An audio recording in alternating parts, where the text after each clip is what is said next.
Langsung dari Polda Banten, tepatnya Direktorat Reserse Kriminal Khusus. Kali ini di Parantirot Podcast, bukan cuma suara. Semangat pagi, hari ini tamu saya luar biasa sekali. Seger-seger, sehat-sehat, dan menjadi satu kesempatan di mana kita hari ini akan berbagi cerita, berbagi informasi tentang sesuatu hal yang sangat penting untuk dibicarakan. Berbicara tentang Polda Banten, pastinya nggak jauh beda dengan pelayanan masyarakat, terus juga beberapa hal yang memang berkaitan dengan permasalahan masyarakat, ya. Tapi kalau ngobrol-ngobrol tentang Direktorat Reserse Kriminal Khusus ini, saya tertarik sebetulnya. Sudah sejak lama saya ingin banyak tahu tentang sebetulnya apa yang dimaksud dengan Direktorat Reserse Kriminal Khusus ini. Kita akan ngobrol-ngobrol bersama dua narasumber saya. Tapi sebelumnya saya kenalin dulu ya. Sebenarnya beliau ini udah sangat terkenal. Cuman hanya saya yang memang nampaknya belum bisa bercakap dengan beliau. Tapi hari ini saya diberikan kesempatan untuk bisa ngobrol face to face dengan sosok dosen saya, guru besar saya, sahabat saya, teman ngopi saya, terus juga teman sharing saya, sekaligus juga teman konsultasi untuk tesis saya berikutnya. Selamat pagi bapak-bapak. Selamat pagi. Aduh, saya merasa merasa terhormat sekali untuk bisa bercakap dengan dua narasumber saya hari ini. Untuk yang pertama sudah tidak asing lagi, di sebelah kanan saya sudah ada AKBP Dr. Dadang Herli Saputra, SH, SIP, SMH, MSI, MKN. Bingung kan? Diborong. Saya aja bingung. Itu gelar. Iya. Kok kayak kereta api panjang banget ya? Kayak perabot rumah gitu. Oh iya. Pak Dadang, apa kabar? Baik, apa kabar juga? Oh, alhamdulillah. Masih tetap sibuk keliling ya? Ya, keliling dan ya ronda lah ya. Ronda itu apa maksudnya? Keliling, tengok masyarakat, tanyakan kesulitan masyarakat, dan kemudian bagaimana memberikan informasi-informasi yang penting kepada masyarakat sehingga masyarakat tidak merasa resah. Nah, masyarakat tidak merasa resah. Iya. Ini adalah salah satu tugas Anda sebagai Kepala Bagian Pengawasan Penyidikan di Treskrim Sus Polda Banten. Betul. Tentunya di sini Iya. ya. Baik, di sebelah kiri saya juga sudah ada Bapak Ibtu Balap Sudrajat SHMH. Pak Balap, saya panggil Pak Balap. Iya, betul sekali namanya Balap Sudrajat. Balap Sudrajat. Iya. Betul ya, Balap Sudrajat. Apa Betul itu Balap sekali. Sudrajat? Tadi ada singkatannya di perasaan Balap Sudrajat itu. Ya kebetulan kan orang tua yang sudah memberikan. Jadi Oke. apapun yang sudah kita terima, ya alhamdulillah kita syukuri. Tapi mengandung arti nih kayaknya ya. Anda pun di sini tentunya sebagai penyidik tipiter ya, atau tindak pidana tertentu di Treskrim Sus Polda Banten. Betul ya? Betul. Pak Dadang, Pak Balap. Pak Dadang, Pak Balap, boleh ya kita cerita-cerita karena Ya. hari ini kita cerita-cerita kita tuh lebih banyaknya adalah saya ingin tahu seperti apa sih pengalaman ataupun mungkin bahkan bukan klarifikasi, kalau klarifikasi memang Ya. sudah di media ya Pak Dadang ya. Iya. Tapi Pak Dadang, berbicara tentang Direktorat Reserse Kriminal Khusus, saya tertarik loh. Dari dulu tuh saya Ya. pengen banget sebenarnya apa sih yang ada di Direktorat Reserse Kriminal Khusus, sebenarnya apa yang ada di dalamnya? Kalau tadi saya berbicara, polisi itu ngurusinnya adalah melayani, Iya. terus ngurusin orang. Itu gimana tuh? Ngurusin orang tuh adalah intinya adalah ya itu pasti kita ada di dalamnya, di mana ada masyarakat di situ ada polisi gitu. Bagaimana pemahaman Anda? Pertama saya akan bercerita tentang Direktorat Reserse Kriminal Khusus. Ini Direktorat Reserse Kriminal Khusus itu merupakan pecahan dari Direktorat Reserse Kriminal ya. Jadi beberapa tahun yang lalu pada tingkat Polda, dulu hanya di Polda Metro saja. Kemudian di tingkat Polda termasuk Polda Banten dipecah direktur yang menangani kriminal. Ada 3 direktorat di tingkat kepolisian daerah termasuk di Polda Banten. Yang pertama adalah Direktorat Reserse Kriminal Umum. Itu menangani kejahatan-kejahatan konvensional. Biasanya undang-undang yang digunakannya adalah KUHP. Kecuali terkait dengan anak ya dan perempuan itu mereka ada subdirektoratnya, walaupun khusus itu kriminal umum yang menangani. Kemudian ada Direktorat Reserse Narkoba. Itu menangani kejahatan-kejahatan narkotika dan obat-obat terlarang. Oke. Dan yang terakhir ini adalah Direktorat Reserse Kriminal Khusus. ada 4 bidang atau ada 4 subdirektorat yang dibawahi, ada 5 subdirektorat yang dibawahi, dulunya 4. Ya. Kemudian yang pertama adalah subdirektorat industri dan perdagangan. Oh, okay. Ya, jadi itu Indaksi. Dan ini tugasnya mereka melakukan penyelidikan dan penyidikan tindak pidana di bidang industri dan perdagangan. Oke. Ya, dalam rangka kita bagaimana juga mendorong perekonomian supaya berjalan dengan baik sehingga itu pun memang di bawah naungan juga, maksudnya naungan juga untuk hal tersebut. Betul. Dan kita secara struktural mulai dari Mabes ada namanya Satgas PEN. Satuan Tugas Pemulihan Ekonomi Nasional. Nah, kita juga punya peran di sana mengikuti perkembangan harga dan sebagainya. Sehingga kalau ada tindak pidana di bidang itu, maka Subdit 1 inilah yang menangani. Kemudian ada Subdirektorat 2, itu yang menangi Fismondep, Fiskal, Moneter dan Devisa. Rupanya devisa. Terus kemudian kejahatan-kejahatan misalnya tentang fidusia, ya itu di situ yang ini. Terus kemudian ketenaga kerjaan juga masuk di sana. Ya. Terus kemudian ada juga subdirektorat ketiga yaitu tindak pidana korupsi. Ini Tipikor, dan Tipikor. Kalau tadi Subdit 2 termasuk tindak pidana pencucian uang. Dan terus kemudian Subdit 4 itu tindak pidana tertentu, ya banyak kasusnya termasuk lingkungan hidup di sana, sumber daya alam, sumber daya air, terus kemudian tindak pidana kesehatan. Yang baru terakhir ini kita mengungkap aborsi yang masuk ke dalam kategori tindak pidana di bidang kesehatan itu. Masuknya di situ ya. Iya, tertentu ya. Terus kemudian yang terakhir pecahan dari Subdit 2 dulu namanya Fismondep dan Cybercrime. Tahun lalu dibentuk Subdit Cybercrime. Subdit Cybercrime ini menangani kejahatan-kejahatan cybercrime. Dan ini filosofinya dipecahnya membuat subdirektorat sendiri.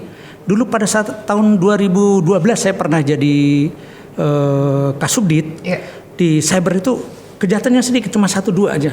Makin lama kesini makin meningkat dan menduduki peringkat pertama untuk kejahatan yang ditangani oleh Direktorat Reserse Kriminal Khusus ini. Kejahatan yang berkaitan dengan cybercrime. Kok mantap sih, ngeri maksudnya. Iya, ngeri. Pak, tapi kalau tadi kita lihat bahwa memang Reserse Kriminal Khusus ini juga memang banyak ya. Maksudnya banyak juga untuk dari sisi penanganan yang terjadi di masyarakat itu. Bingung nggak sih, pusing nggak sih nanganin kasus orang tiap hari yang datang masalah gitu? Iya, pusing dan itu merupakan satu tantangan. Kita berat memang di sana, tapi kita akan merasakan kebahagiaan pada saat kita bisa mengungkap kasus dan memberikan keamanan kepada warga masyarakat. Contoh misalnya ada orang menjual makanan yang berformalin, nah itu diungkap. Bukan hanya kita dapat membuktikan perbuatan pidananya, tetapi kita menyelamatkan masyarakat dari makanan-makanan yang mengandung mengganggu kesehatan. Iya, dalam jangka panjang bisa mengakibatkan kematian seperti itu. Perlu diketahui tugas polisi itu banyak ya. Jadi kalau ngomong polisi kerjaannya tuh dari A sampai Z yang diurusin dan ngurusin semuanya. Iya. Dari mulai sandang, pangan, papan, apalagi tuh ya segalanya kayaknya masuk semua kalau saya lihat ya. Iya. Dan semua itu ada di polisi gitu, luar biasa loh. Pak Dadang dan juga Pak Balap, ada satu hal yang memang sebenarnya saya ingin ngobrol dengan bapak-bapak berdua ini terkait memang 2020 kita masih masa pandemi juga ya, sampai sekarang juga kita masih merasakan masa pandemi.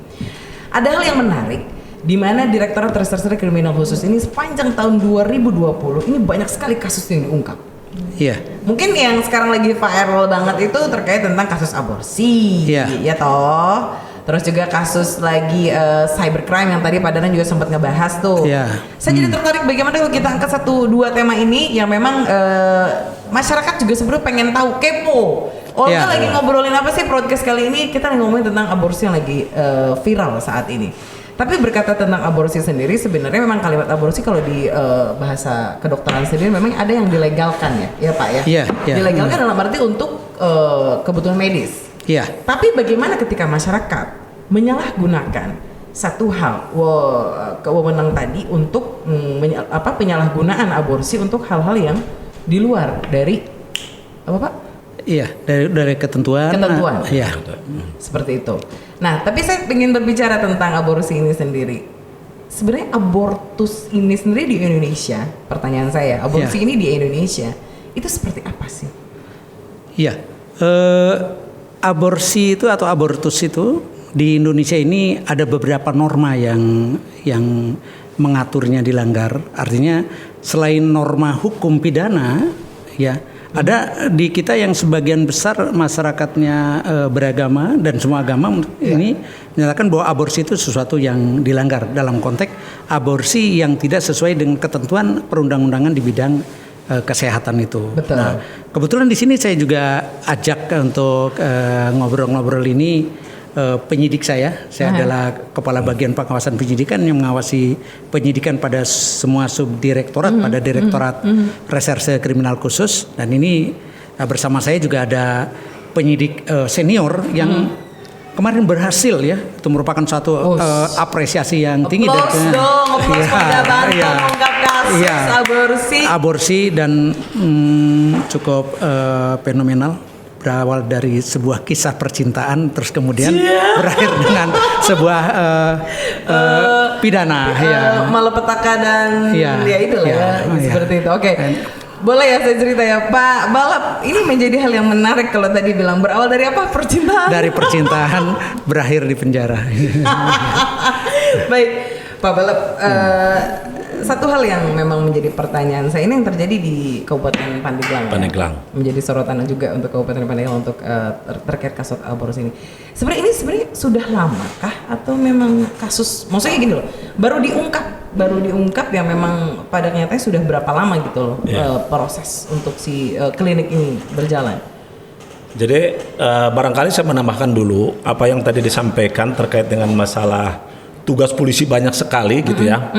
Jadi sebagaimana diatur dalam Undang-Undang Kepolisian itu, bahwa tugas polisi itu kan di samping Harkamtibmas, penegakan hukum dan pelayanan kepada masyarakat. Betul. Ya, itulah yang salah satu adanya penegakan hukum. Oke. Nah, di dalam penegakan hukum itu salah satunya subdit saya, Direktorat Reserse Kriminal Khusus. Kemudian tepatnya di bagian saya tindak pidana tertentu yang menangani salah satu undang-undang yaitu di bidang kesehatan. Oke, yang tadi yang bicara sama Pak Dadang ya, bidang kesehatan tadi sebenarnya masuk di TPT itu masih banyak. Gitu kan, selain daripada kesehatan tadi itu yang sudah dijelaskan oleh Pak Kabag. Di situ juga kita menangani masalah lingkungan hidup. Terus kemudian pertambangan gitu kan. Nah, yang sekarang yang baru kemarin kita ungkap, yang lagi panas-panas gitu ya. Ini terkait dengan masalah aborsi. Wow. Gitu ya. Jadi sudah berapa lama gitu ya? Kita dulu. Ini sebenarnya banyak gak sih? Pertanyaan saya pertama sebelum tadi, pertanyaan kedua kalau tadi ya. Pertanyaan pertama begini, di Banten ini kasus aborsi banyak gak sih?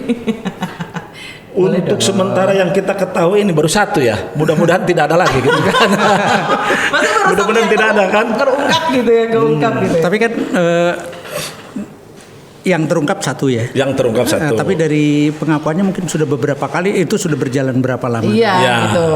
Jadi memang berdasarkan pengakuan daripada tersangka yang berinisial NN itu sudah dimulai dari tahun 2006. Wow. Jadi cukup lama sekali, 14 tahun ya. Iya. Gitu. Tetapi dari semua itu apa yang kita temukan di lapangan, pas kebetulan kita mendapatkan informasi tertangkap tangan, jadi baru satu yang kita temukan ya. Meskipun kegiatannya menurut pengakuannya udah sampai 100 kali, lebih gitu ya. 100 kali. Dari tahun 2006 itu maksudnya? Dari tahun 2006. Gitu. Jadi kebetulan pada saat kita melakukan itu tertangkap tangan gitu kan, pada saat sedang melakukan abortus itu. Setelah gitu. Jadi setelah itu dari pengaduan masyarakat atau memang gimana sih pada saat di gap kayak gitu Pak?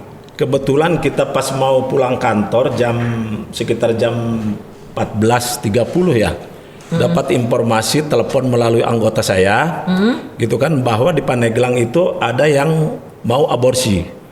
Dan kita tanyakan siapa orang ini, tidak mau mengakui siapa orangnya kan. Yang jelas dia memberikan alamat yang beralamat di Kampung Anu, Jalan Anu gitu kan. Kemudian kita bergerak cepat dengan rekan-rekan anggota sebanyak 5 anggota.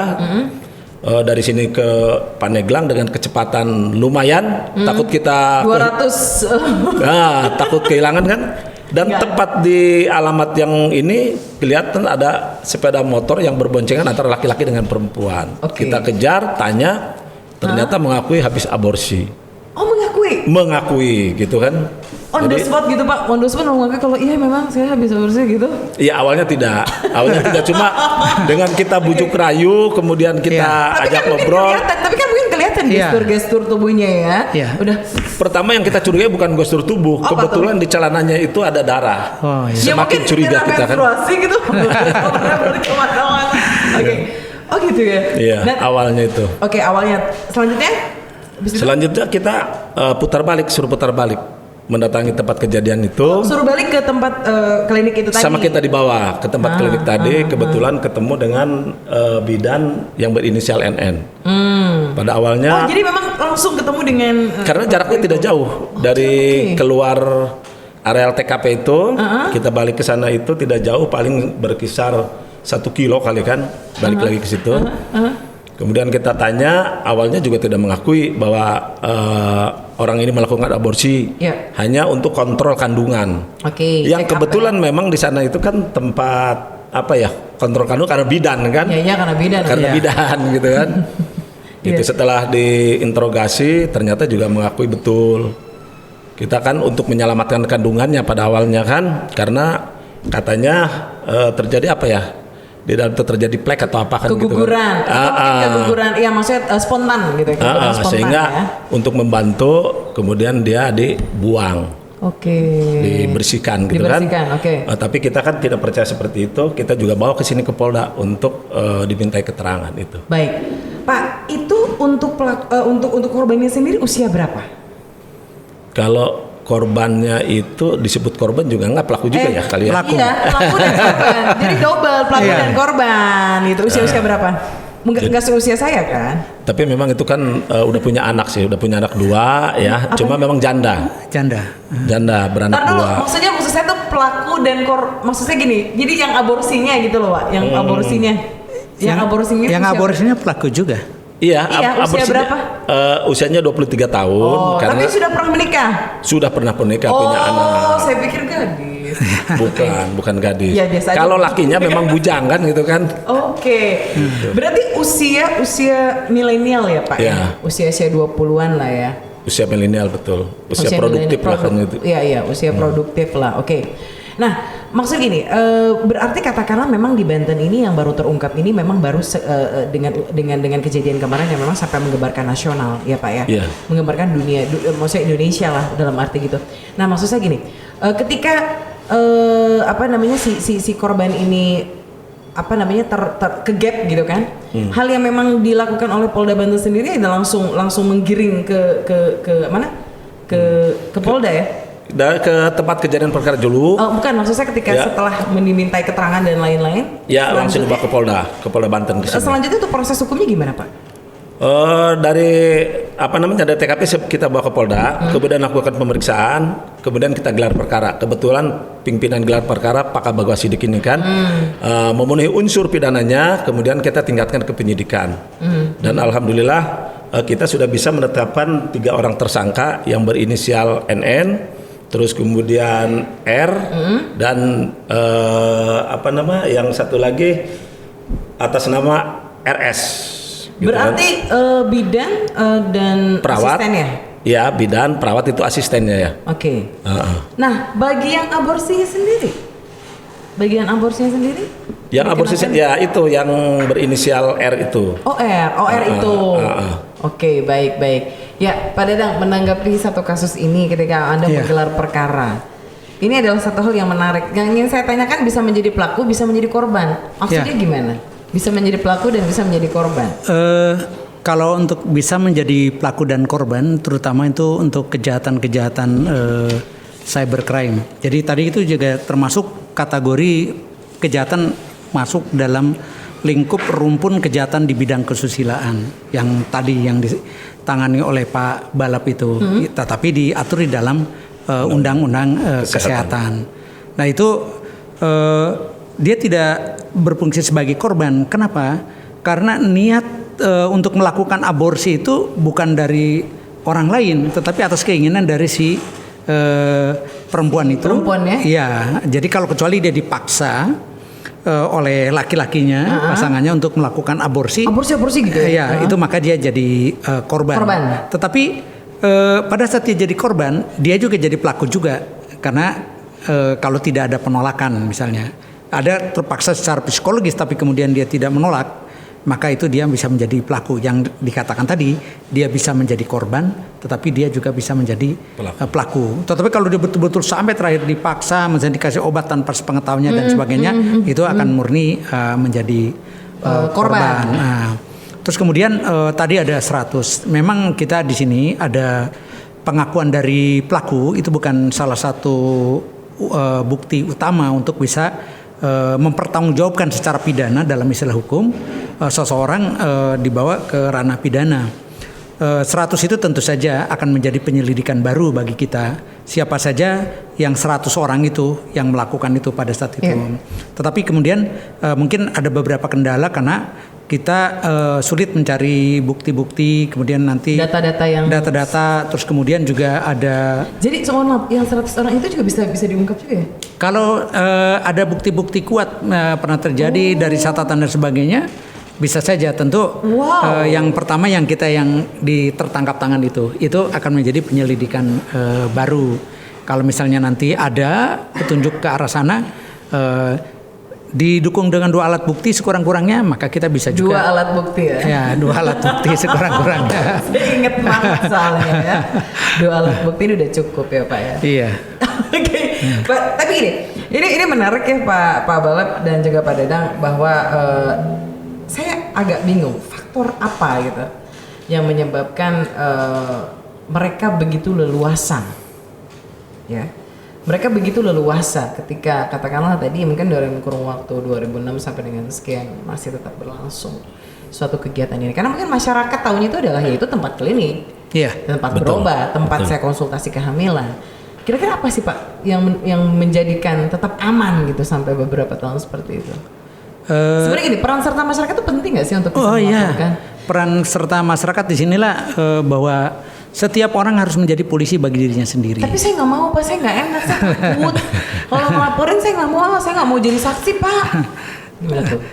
Masyarakat memang kadang ada semacam keengganan berurusan dengan aparat penegak hukum. Jadi kalau misalnya diundang jadi saksi ya untuk memberikan misalnya ada suatu tindak pidana, mereka semacam seperti di ini. Dan ini juga menjadi tantangan bagi Direktorat Reserse Kriminal Khusus pada saat itu, bagaimana saksi justru datang ke kantor polisi itu ada kerinduan untuk memberikan kesaksiannya. Bukan ketakutan. Pada saat dia diundang atau dipanggil oleh polisi untuk menjadi saksi, itu merupakan satu kebahagiaan.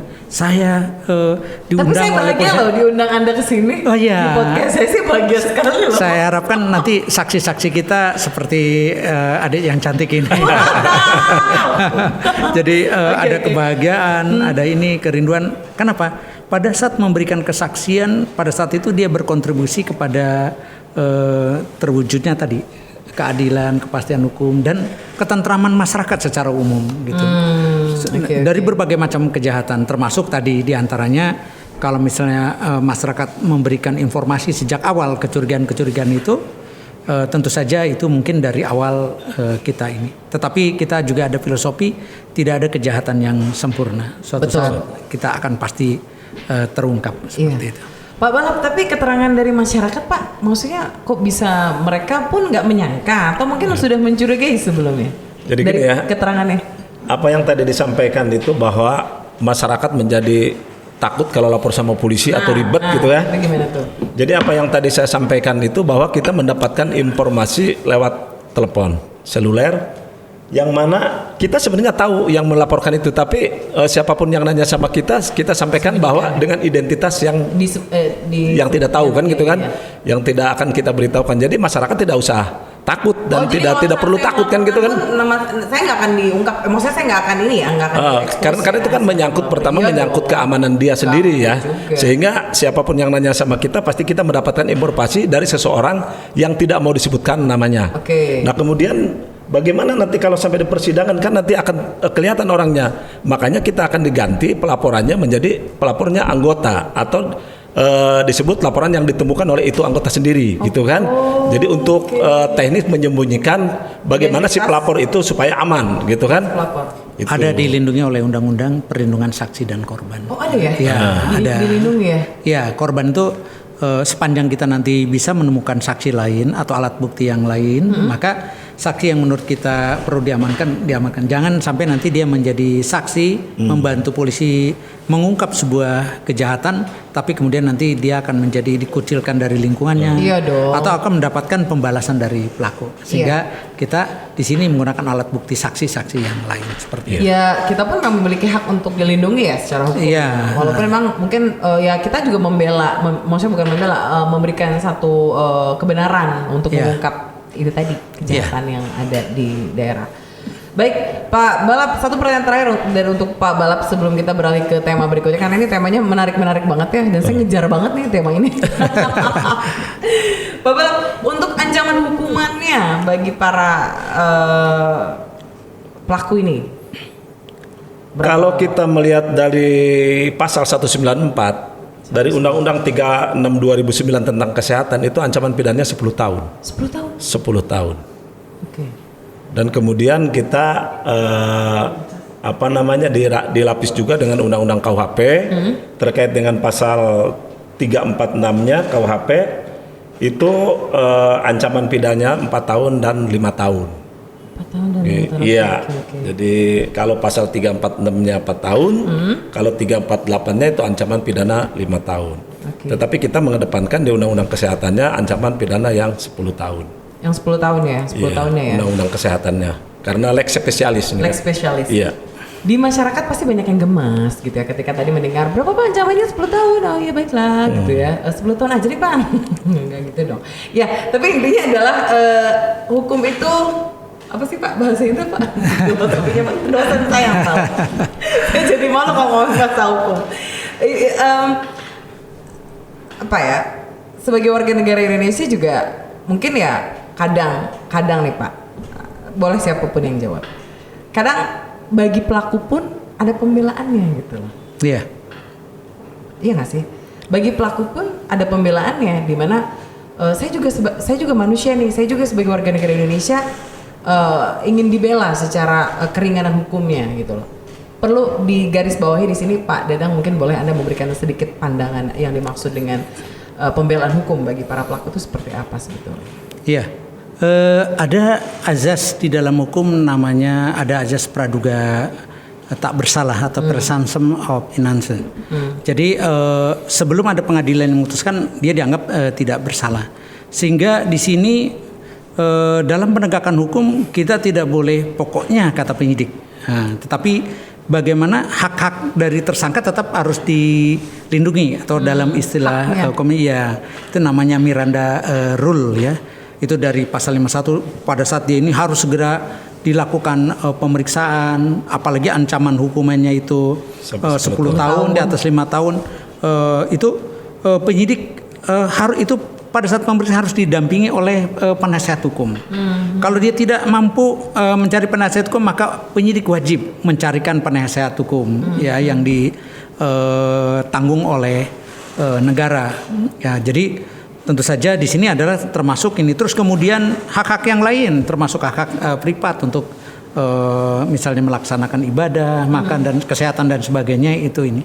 Jadi kita tidak kemudian pelaku terus kemudian kita perlakukan semena-mena karena nanti diuji oleh pengadilan nanti apakah yang dilakukan oleh penyidik itu diuji oleh pengadilan melalui penuntut umum, apakah nanti yang dilakukan penyidik itu sudah benar atau tidak. Kalau memang ternyata penyidik yang salah, tidak profesional, kemudian ternyata dibebaskan oleh pengadilan, maka penyidik bisa diajukan gugatan, dari mulai gugatan ganti rugi atau pada saat penyidikan salah menetapkan tersangka, maka juga bisa diperadilankan. Jadi sangat ketat sekali. Sehingga pada saat gelar perkara kita akan diuji. Pada saat penyidik katakan, Pak Balap mengatakan ini sudah temu 2 alat bukti. Nah, kita akan tanya mana 2 alat buktinya, keterangan saksi mana keterangan saksinya. Jangan nanti berita acara keterangan saksi di dalamnya nggak ada pemeriksaan apa-apa. Oke. Nah, gitu. Jadi wow, terbuka nih, terbuka. Oh, jadi gitu ya. Jadi hak hukum juga memang hak hukum dari pelaku juga memang bisa dipertanggungjawabkan tetap juga dilindungi.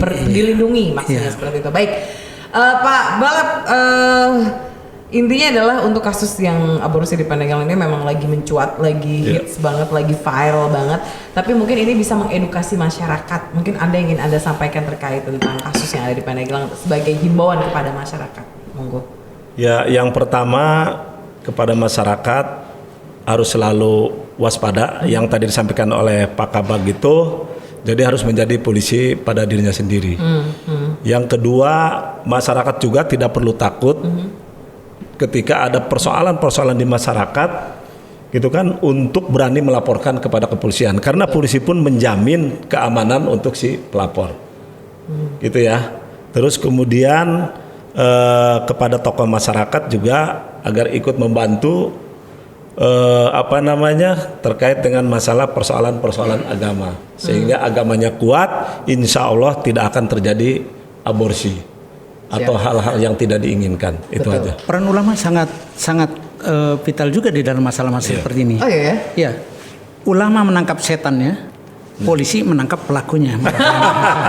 Iya. Baik, dan ini semakin menarik obrolan kita, dan di sesi berikutnya saya akan ngebahas tentang satu tema yang menarik juga untuk diperbincangkan, di mana ini lagi panas juga. Pornografi dan cybercrime masuk 3 besar pengaduan anak. Selain satu ini, jangan kemana-mana.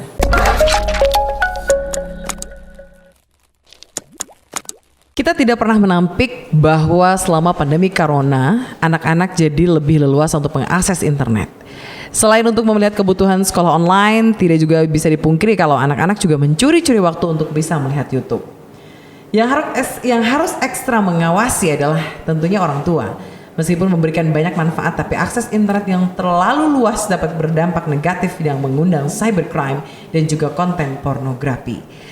Di gadget ada banyak sekali konten negatif, pornografi, kekerasan, perilaku negatif yang dimana anak-anak bisa dengan meniru perilaku tersebut.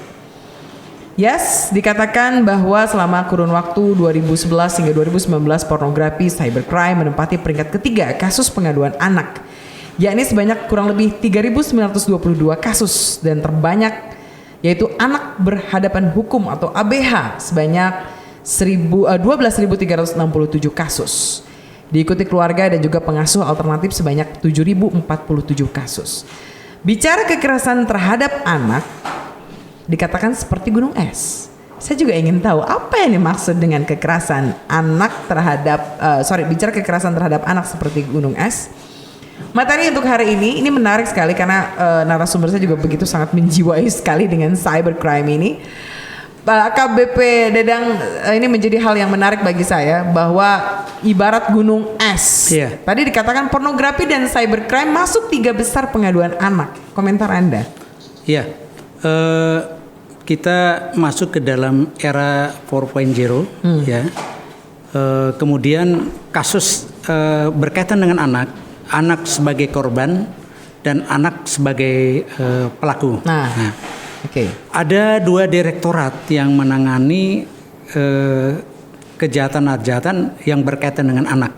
Nah, anak sebagai pelaku itu menjadi kewenangannya Direktorat Pidana Umum, gitu. Jadi ada itu namanya unit PPA di sana. Kemudian ada anak yang berkaitan dengan cybercrime, baik sebagai pelaku maupun sebagai korban, maka ditangani oleh Subdit Cybercrime atau Subdit 5 pada Direktorat Reserse Kriminal Khusus. Dan kejahatan cybercrime ini baik terhadap anak maupun terhadap orang dewasa ibarat menara gunung es. Gunung es. Iya. Kita sudah banyak mengungkap banyak laporan, tetapi sebetulnya kalau kita telusuri sebetulnya kasusnya lebih banyak lagi. Oh, Iya. Jadi di luar dari pengaduan, di luar dari laporan itu justru lebih banyak banyak di luar lagi dari itu semua. Iya, itu menurut pandangan saya dari hasil pada saat kita menanya ada orang mau melaporkan tapi karena pertimbangan misalnya rasa malu kepada lingkungan dan sebagainya akhirnya Walaupun pihaknya dirugikan sebetulnya dirugikan, tetapi karena pertimbangan itu maka itu akhirnya daripada nanti malu 2 kali dia akhirnya tidak melaporkan. Tentu saja kita tidak akan memaksa orang untuk melaporkan pada saat dia menjadi korban. Iya, karena jangan sampai juga pada saat kita lakukan penegakan hukum dia akan menjadi korban pelaku dua kali. Dua kali. Iya, karena rasa malu, karena ada 2 hukuman nanti. Tapi kan gini loh, yang menjadi permasalahannya adalah ketika dia menjadi korban, dia dirugikan secara materi dan moral. Iya, betul. Iya nggak sih? Iya. Kasihan loh, maaf loh. Iya. itu gimana Pak Danang? Karena ini kan yang banyak terjadi yang sering kali Anda tangani kan? Betul. Dari beberapa cerita-cerita mereka. Ada beberapa kejadian yang saya pantau, terus kemudian di luar penyidikan untuk melihat motif dari korban. Selama ini kita kalau selalu berbicara motif pelaku, motif pelaku melakukan kejahatan, tetapi motif dari korban sampai terjerumus ke dalam lingkaran tindak pidana itu sebagai korban yang tidak disadari, akhirnya juga dia bisa juga sebagai pelaku. Nah ini terutama tidak disadari karena intinya dia menikmati dong. Ya sih. Dia menikmati, tadi motifnya bagaimana ada pernah korban pada saat sebelum penyidikan mendalami supaya mengungkapkan apa sih perbuatan apa yang terjadi, akhirnya dia didorong oleh imajinasi bercinta dengan temannya. Ya, temannya entah di seberang sana yang biasanya mereka pada saat berkenalan melalui media sosial. Oke, sebentar, bercerita tentang media sosial. Nah ini kasus yang baru aja terjadi nih kayaknya Pak Danang. Boleh cerita Pak, itu kasus apa, di mana, seperti apa, melalui akses apa gitu dan seperti apa? Ada 3 kasus yang menarik bagi saya. 2 kasus, tapi banyak sebetulnya. 2 kasus menyangkut orang dewasa. Ya, jadi Jadi bukan di bawah umur lagi, tapi sudah produktif sekali. Produktif ya. Satu sudah bersuami. Ya, 1 janda. Terus kemudian 1 anak-anak. Anak-anak. Iya, dengan tempus dan lokus serta pelaku yang berbeda, tetapi berkaitan dengan pornografi, ya, pornografi juga menjadi korban pemerasan, gitu. Menjadi korban pemerasan? Iya, menjadi korban. Kan awalnya katanya cinta-cintaan. Iya. Gimana? Kasus yang pertama ada seorang ibu-ibu yang ibu rumah tangga. Dia punya suami. Terus kemudian punya suami. Dia bercinta dengan laki-laki di seberang sana yang memang foto yang ditampilkannya luar biasa lah, ganteng lah ya. Padahal hoax gitu ya. Timur Tengah lah ya gitu. Terus kemudian bercinta, terus kemudian dari inten dengan rayuan-rayuannya memang suaranya juga suara yang kayak ini maksudnya mohon maaf, bercinta secara virtual maksudnya? Secara virtual. Jadi mereka tidak pernah langsung jatuh cinta, bahkan sampai diberikan sadar dengan di depan suaminya bahwa laki-laki itu penuh pengertian. Gitu. Tidak seperti suaminya, terus kemudian bisa memahami kegalauannya gitu kan. Hadir pada saat itu sadar mengatakan itu. Dengan sadar mengatakan itu. Dan dia belum merasa menjadi korban kejahatan pada waktu itu. Pada waktu itu belum. Ya, pada waktu datang ke kantor polisi itu dibawa oleh suaminya, dia masih belum merasa bahwa dia menjadi korban kejahatan. Dia katakan bahwa dan dia sudah transfer berapa kali. Ke si laki-laki materi itu. Maksudnya nominal ya. Nominal itu. Uang, ya? Dan dia mengatakan bahwa ini dianya nunggu di Merak gitu kan.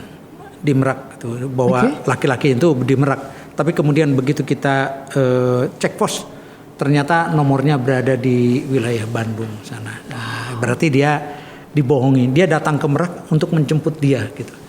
Menjemput dianya apa menjemput duitnya? Menjemput dia katanya akan dikawini dan silakan tinggalkan suaminya gitu ya.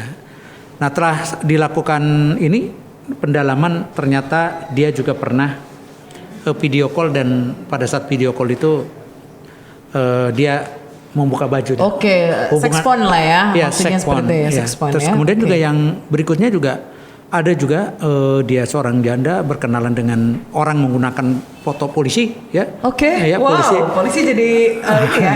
Gagah polisi juga. itu yang paling terdepan. Polisi dan akan dikawini. Udah sampai transfer sekitar 270 jutaan lah ya.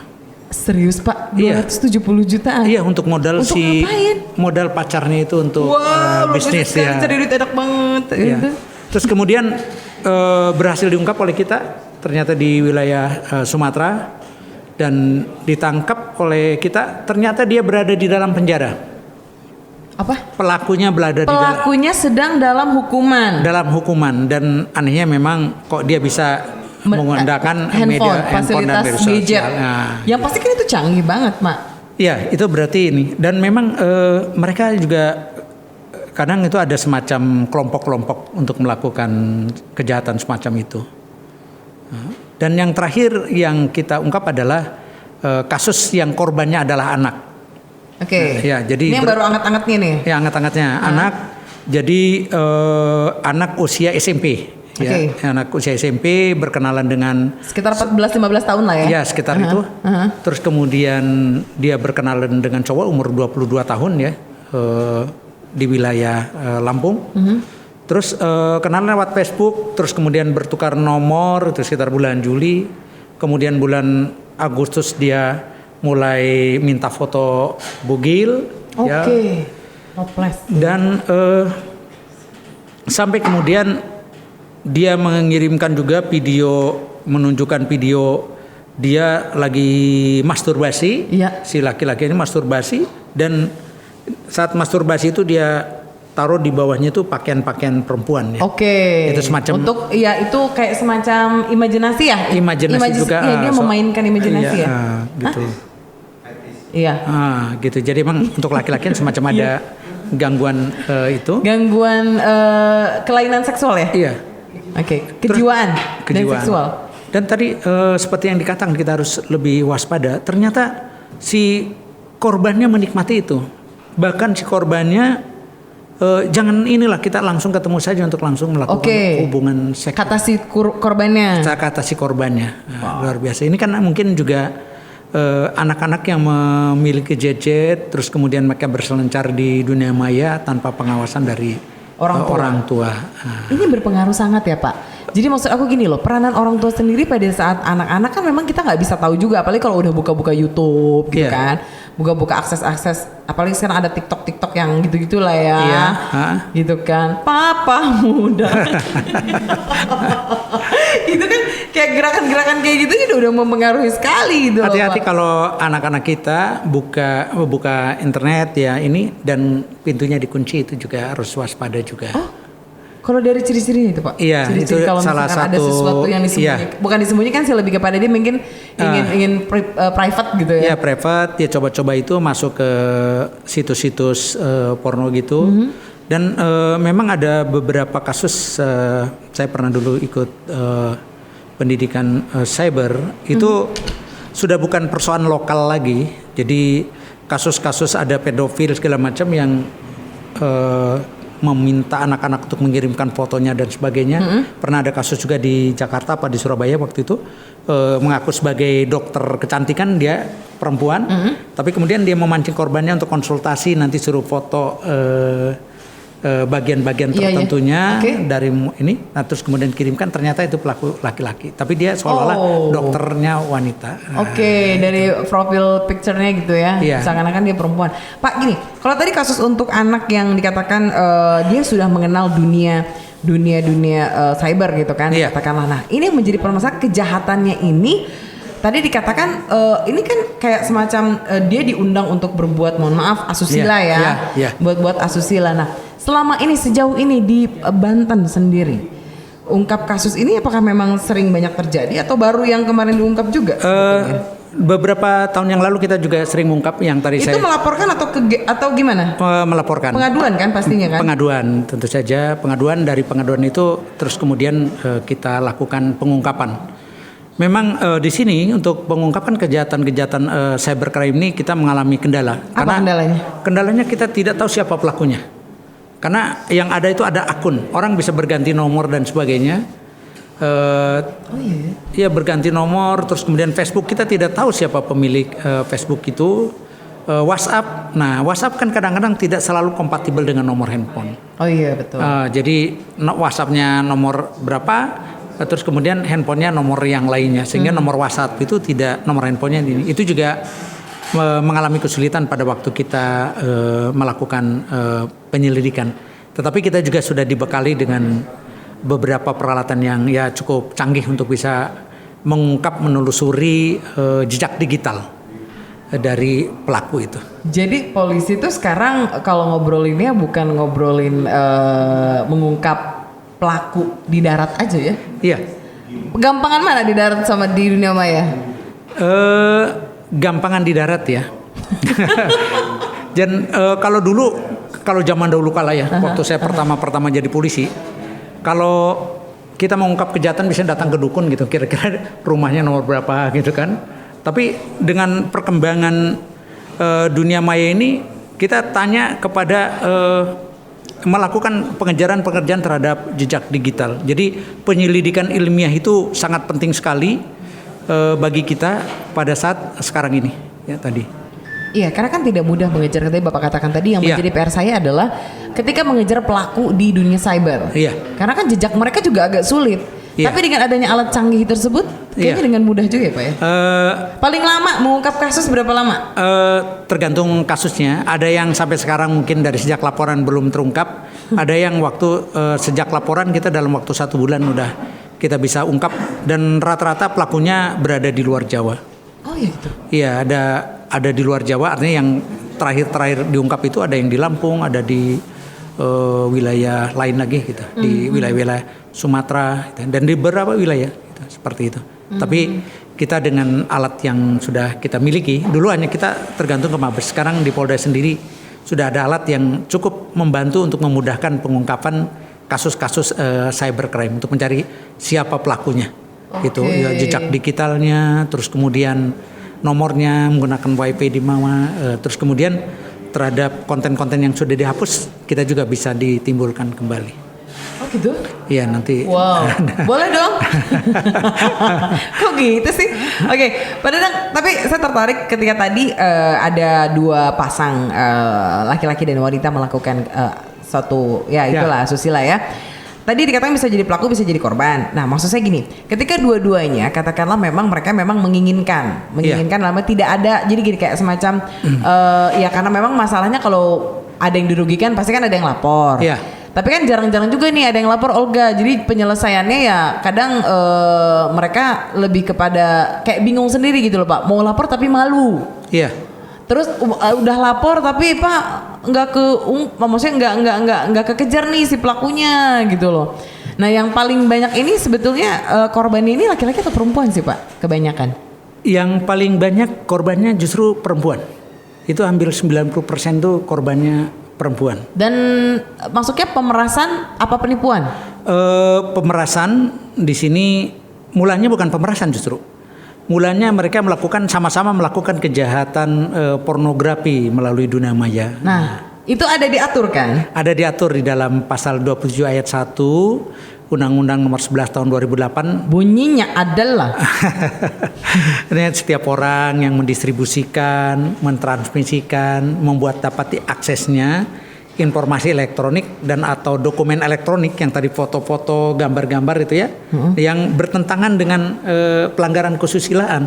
Nah ini si perempuan yang tadi dia onani segala dan macam, lain-lain gitu ya, lain dikirim kepada si cowoknya dan ini berarti dia juga melakukan kejahatan itu, pornografi itu. Oh itu bisa? Iya, gitu bisa ya. Di ini juga? Iya, jadi si perempuannya ini, tapi kemudian dia juga akhirnya menjadi korban juga oleh si laki-laki dengan modal video itu, kemudian dia lakukan pemerasan. Pemerasan. Bahkan tadi undang-undang pornografi itu ancaman hukumannya luar biasa. Yang kita kenakan tadi yang kasus anak juga termasuk diantaranya, selain undang-undang ITE tadi yang ancaman hukumannya 6 tahun, kemudian diterapkan juga undang-undang pornografi dengan ancaman 16 tahun penjara. 16 tahun penjara. Iya, 16 itu tahun. pornografi loh. Pornografi. Kok tadi lewat yang itu 10 tahun ya? 16 tahun, hati-hati loh, guys. Nah, kalau tadi yang undang-undang ITE itu bukan hanya pelaku yang pornografi saja. Kalau kita terima nih, nah kadang-kadang suka ini ya, kadang-kadang, ya tuh, ada video terus porno kita share ke grup, maka pada waktu kita men-share ke grup itu kita juga melakukan kejahatan 6 tahun itu penjara. Nah, hati-hati nih, hati-hati nih. Barang siapa ya? Belum dapat ya? Oh gitu. Belum dapat ya, belum kebagian. Padahal juga belum kan? Belum. Kalau penegak hukum karena kita demi kepentingan pembuktian kita bisa melihatnya. Oh, ada yang pertama seperti melihatnya, boleh dong. Melihat bukan untuk dinikmati, Tapi sebagai bahan penyelidikan. penyelidikan dan kita laporan kepada pimpinan bahwa ini betul-betul pornografi gitu. Oke. Walaupun setelah laporan kita buru-buru pulang ke rumah. Oke, pada yang luar biasa nih. Oke, ancaman tadi ini tidak main-main. Kalau untuk ancaman pornografi bisa bisa mencapai 16 tahun penjara ya. Oke, dan yang menjadi pertanyaan saya juga menariknya adalah ketika anak di bawah umur ini, Pak, katakanlah tadi yang menariknya adalah kalau misalkan ketahuan, karena kan kalau yang mendistribusikan, membuat, memvideokan, memfoto itu juga bisa diancam. Bisa diancam, ya. Gitu kan. Padahal saya mungkin secara pribadi saya nggak pernah. Saya cuma bikin doang gitu loh. Iya. Nggak pernah mendistribusikan. Tapi karena handphone saya hilang, misalkan kasusnya kayak gitu. Iya. Terus tiba-tiba ada yang menyebarluaskan gitu loh. Iya. Nah, tapi saya tetap kena loh, Pak. Tuh kan? Iya. Di sana dikatakan membuat dapat diaksesnya. Ntar dulu. Membuat Dapat diaksesnya informasi elektronik atau dokumen elektronik yang tadi mengandung muatan pelanggaran kesusilaan. Jadi di handphone kita itu kan bisa diakses juga. Nah, itu juga ini. Tetapi tentu saja kalau handphone hilang dan sebagainya, tidak serta-merta kita jadi korban. Tentu saja penyidik di sana akan melakukan pembuktian namanya mens rea itu. Mens rea sikap batin. Pada waktu dia membuat itu untuk apa? Kalau misalnya dokumen pribadi terus untuk batin, Pak. Makanya tapi tetap harus hati-hati lah, jangan membuat Pak Dadang tuh kayak tertuju gitu loh. Pak Dadang tuh kayak tertuju kepada siapa gitu loh, kepada saya gitu ya. Ini gambar rambutnya ya. iya. Yes. Jangan gitu dong. Iya itu kadang-kadang seperti itu. Nah kemudian kalau mesreanya dia untuk itu dia juga bisa terkena juga. Orang yang melakukan, menyuruh melakukan, membantu melakukan itu juga ada namanya perbuatan pembantuan atau ini. Jadi pelaku itu ini banyak teman pasal 55 dan 56. Jadi tidak selalu dia yang melakukan, tapi dia membantu melakukan. Jadi dengan dia membuat seperti itu, kita bisa seperti itu. Tapi tentu saja untuk itu perlu dibuktikan tadi sifat mensreanya. Mensreanya. Iya. Kadang-kadang beberapa kasus mungkin dia sengaja membuat video pornonya hubungan seksual, hubungan seksual. Nah itu beberapa kasus bisa diproses.